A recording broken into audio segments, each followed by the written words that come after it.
Why did you kick my granddaughter out in the heavy rain? You devil! An angry email sent by my mother-in-law, Karen. She is always so strict with me and sends me sarcastic messages about anything. But this time I was confused. What is this all about? Because my daughter is in her room right now. And there is no reason for me to kick her out in the heavy rain. Something is wrong. I realized this, so I took it upon myself to call out to the person in front of me. Could you take a look at this email? From this point on, the truth of the matter began to emerge. I am Allie, 37 years old. I live with my husband, Luke, who is the same age as me, and our 14-year-old daughter, Chloe. My in-laws live nearby, but my sister-in-law, Hannah, is married and has left her house to live in the next county. Hannah is a gorgeous, beautiful woman. She is the youngest among the cousins and has been an idol among the relatives since she was little. She was always smiling at me, too. We lived within easy reach of each other, and we were both women close in age, so we would sometimes see each other. It was not a burden for me to take the train to see her. In fact, I even enjoyed it, but going to my parents-in-law's house in the neighborhood was always depressing for me. I probably wasn't welcome at Karen's, although I went with Luke to see my in-laws about once a month to show Chloe's face. Even though we had been married for over 10 years, Karen was always somewhat distant and unwilling to open up. At first I thought she might be the shy type, but then she started nagging me about housework and childcare, and I realized that she must not like me for this. Her job is housekeeping. In other words, she is a professional, so I figured that she must see things that are not up to par when it comes to housework, and I tried not to care as much as possible. That is the only way to deal with it. It was hard for me to talk to Luke about it because what she said was so right that it could be taken as mere advice. For the first few years of our marriage, I actively helped my in-laws with household chores, but then I was ordered to redo the cooking and cleaning many times. Allie, are you like this at home? Cooking that I thought I was good at was said to be over-seasoned, and rooms that were supposed to be clean were condemned to the slightest trace of dust. Especially when Chloe was a baby, I was made to make homemade baby food under Karen's guidance, and the procedure and seasoning were checked in detail. This is for you and Chloe. You're going to practice at my house and learn the ropes of housekeeping. She had the best of intentions, but when she said it with a cold, stiff expression on her face, I couldn't take her at her word. All she seemed to want to do was to tell me off. Even so, she still loved her grandchild, Chloe, so I thought I would endure it as long as I could. However, one day Hannah asked me, "Hey, are things going well with my mother? Do you have any problems?" Of course, there was no way I could tell anyone else what I couldn't even talk to Luke about. So in the beginning, I faked it and said it was fine. Hannah, however, was not. "Are you sure you don't mind here? You can tell me anything you want," she persistently repeated. I began to wonder if she was on to something. I thought to myself, if that's the case, it would be more worrisome if I don't tell her. I changed my mind and boldly confided in her about what I had done with Karen. I knew it. "What do you mean?" "To tell you the truth, my mother may look calm, but she has an insidious streak. And she hated it when you took Luke, her eldest son. That's why I'm worried about you." I felt depressed because I was convinced that Karen did not like me after all.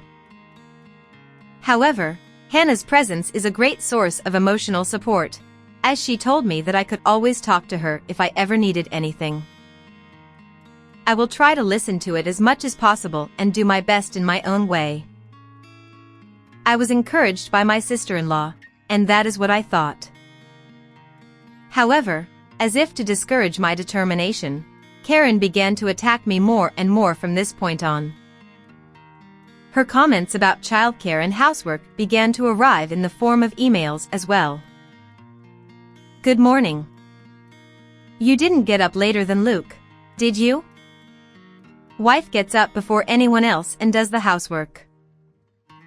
I heard you bought beef the other day.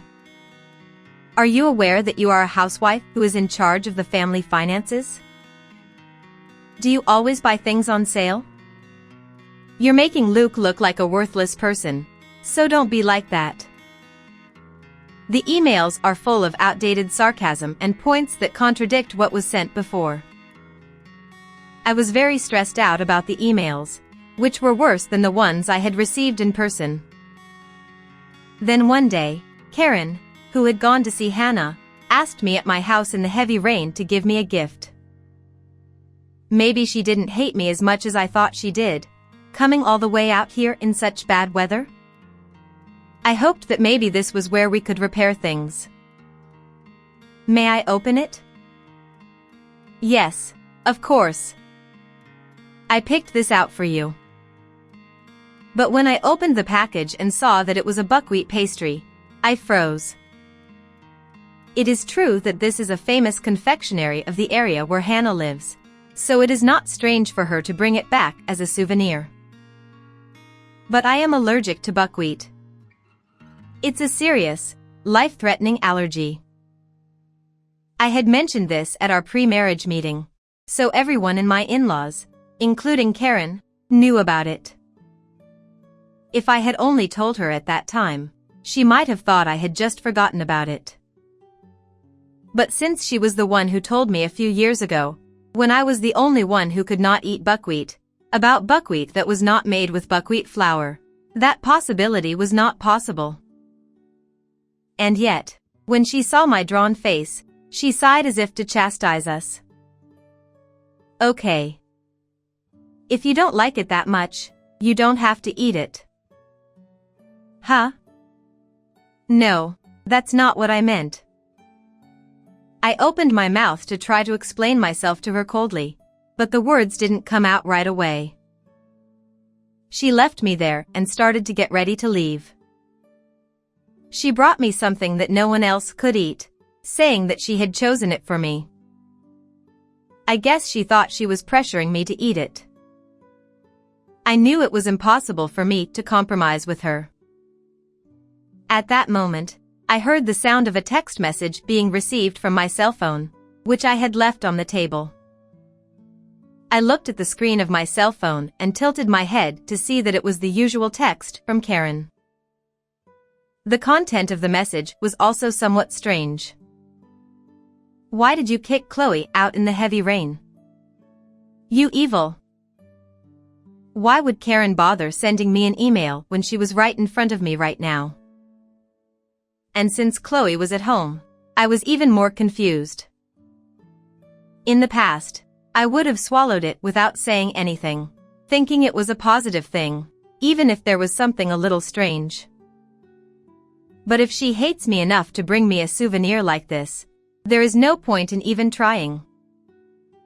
I decided to face her head on and stopped her with a loud wait. I stopped Karen. What do you mean by this email I just received? Mail. What is this? Is Chloe outside? What? No, she's in her room.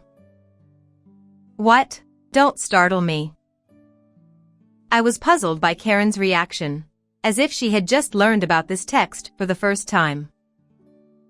This email, you didn't send it, did you?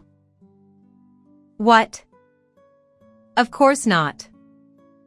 I'm not very good at texting. It was true that whenever she had something important to tell me, it was always by phone. The only time I would get an email was when she was being sarcastic. That's why I was extraordinarily uncomfortable with it.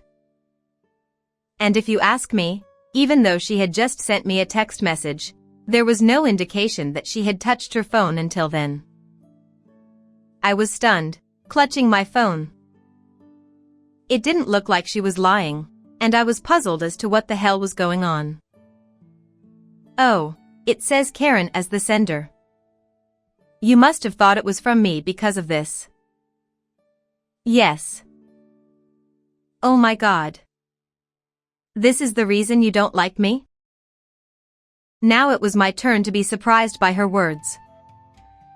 What? I thought you hated me, not me? No, I don't. I've been trying to get along with you, but I think you already hate me, so I've been trying to at least teach you some housekeeping tips, and that's about all I can do. The reason she had been distant for so long was not because she didn't think well of me, but because of this misunderstanding. Her nagging about this, and that was also completely in good faith. But I still couldn't understand why she bought me buckwheat snacks. But what on earth was that souvenir you brought me earlier? Huh? I bought the sweets you said you liked before. I felt uncomfortable with her reaction. I told her that the gift was a buckwheat pastry. What? That can't be true. I know you have a very serious allergy. Her panic didn't seem very much like an act. When I opened the package, it was hidden from her by the wrapping paper, and she probably didn't realize that the contents had been switched. How did this happen? Knowing that there had been many misunderstandings, we tried to confirm this and that about the souvenirs and the mail. As a result, we discovered that all of this had been orchestrated by an unexpected person.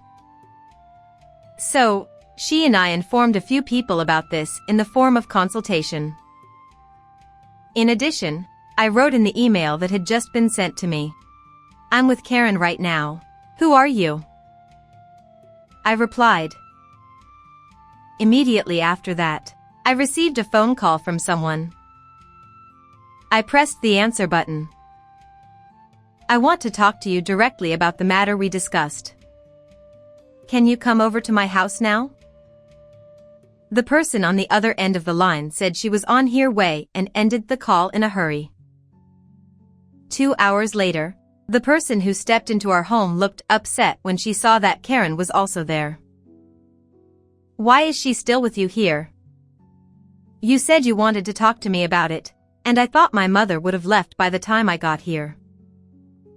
Yes, it was Hannah who flew to our house. Oh my, I didn't say on the phone that Karen was here. How did you know? My sister-in-law gave me a look of consternation when I pointed this out. It was you, Hannah, who sent this email and who received my reply to it, wasn't it? So you knew. My sister-in-law's eyes swam as I talked to her while showing her the email that I had sent to her. I just misspoke. I don't know of any such email. Oh, that's weird.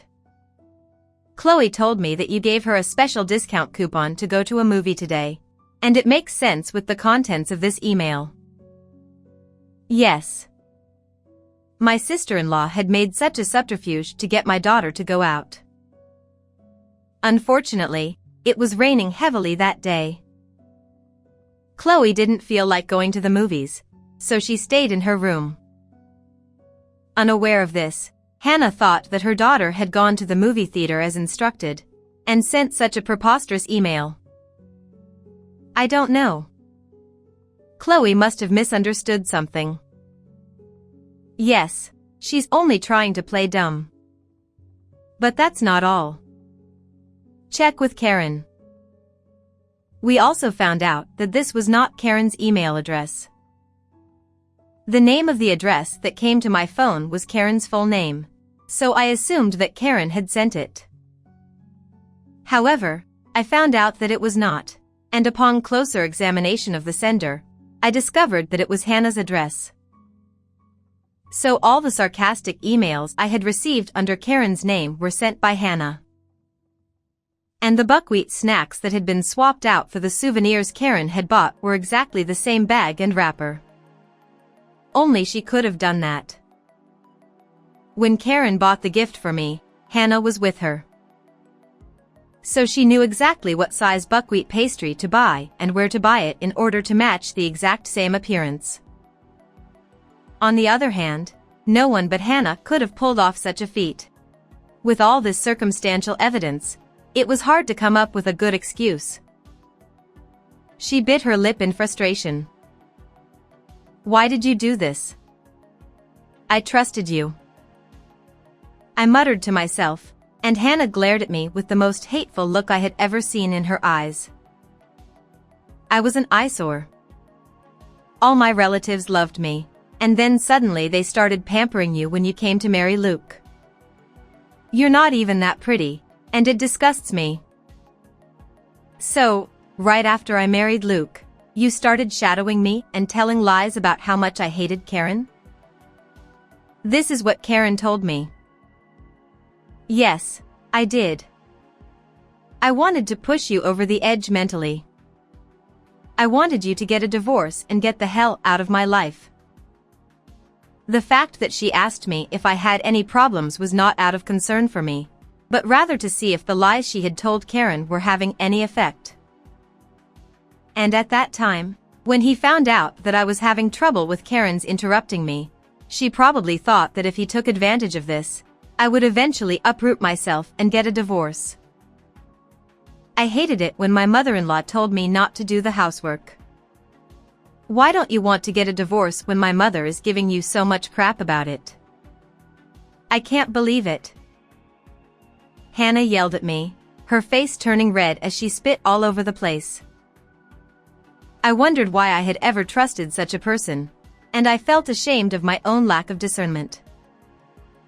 I've had to change my tactics because of your stubbornness and use my allergies to harass me, use the children, and do other troublesome things. You are such a pain in the ass. Hannah, no longer willing to pretend, blamed me for her malicious behavior, as if it was my fault. Then suddenly, enough is enough. Karen shouted at her. I had asked her to talk to me first, and she had obeyed and kept quiet, but she couldn't take it anymore and scolded Hannah loudly. I had never heard her yell like this before, even though I was usually told this and that. Karen seemed to be the type of person who gets scary when she gets angry, and the way she looked at Hannah was very powerful. As her own daughter, Hannah must have been well aware of the horror of such a situation. She shuddered aloud. I hear you and your husband aren't getting along, but that's only because you're being selfish like that. Because he loves me, he will forgive me. It's not enough to spoil your husband, it's natural that he will fall out of love with you if he is not comfortable with your feelings. I have taught you that, so why didn't you learn it? Hannah was flabbergasted by Karen's flamboyant attitude. You don't seem to be able to reflect on your past, so you don't have to come back to our house again. You'll have to live on your own after the divorce. That's terrible.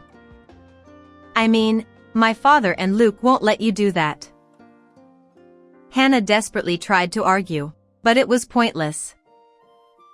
We had already informed my father-in-law and husband of everything she had done, and they had already agreed to cut her off from them. Of course, I told Hannah's husband the whole story, showing him the email screens of the evidence. As a matter of fact, I found out at that time that although she was a housewife, she hardly did any housework and her husband was thinking of divorcing her because of her selfish words and actions. He finally decided to divorce her when he was informed of this incident. He was waiting at home with the intention of giving her a divorce when she came home. That's why neither Luke, your father, nor your husband are going to help us. You're lying, aren't you? No way. I would never divorce him. I'm sorry, but this is what you deserve for what you did. No. Please, ally, Intercede with everyone. I'm sorry for everything I've done. She must have been in a terrible fix to hang on to me, but I felt no sympathy for her. I don't owe you anything. You tried to make me eat something I was allergic to. That could have been irreversible. There was no way I could forgive Hannah for such a disregard for human life. It's not just that. I can't forgive you for meddling in Chloe's life this time. If I don't let it go, you might get even more involved in my daughter's life in the future. When I told her in a strong tone of voice, she fell silent and slumped down on the ground. After that, her husband divorced her and her in-laws also cut her off, leaving her penniless. She had access to the family's money and wasted it all, and the entire amount was deducted from the property division and she ended up receiving nothing. In addition, she used up all her savings to pay the $20,000 alimony demanded by her husband. Moreover, since she had been a housewife for so long, she could not find a job, and I heard that in order to earn money for her living expenses, she had gone out into the nightlife. Karen and I, on the other hand, are now very close because we have cleared up the misunderstanding between us. I feel happy every day to be able to watch Chloe grow up with not only Luke but also my in-laws. What did you think of this story? Please subscribe to our channel as well. See you in the next video.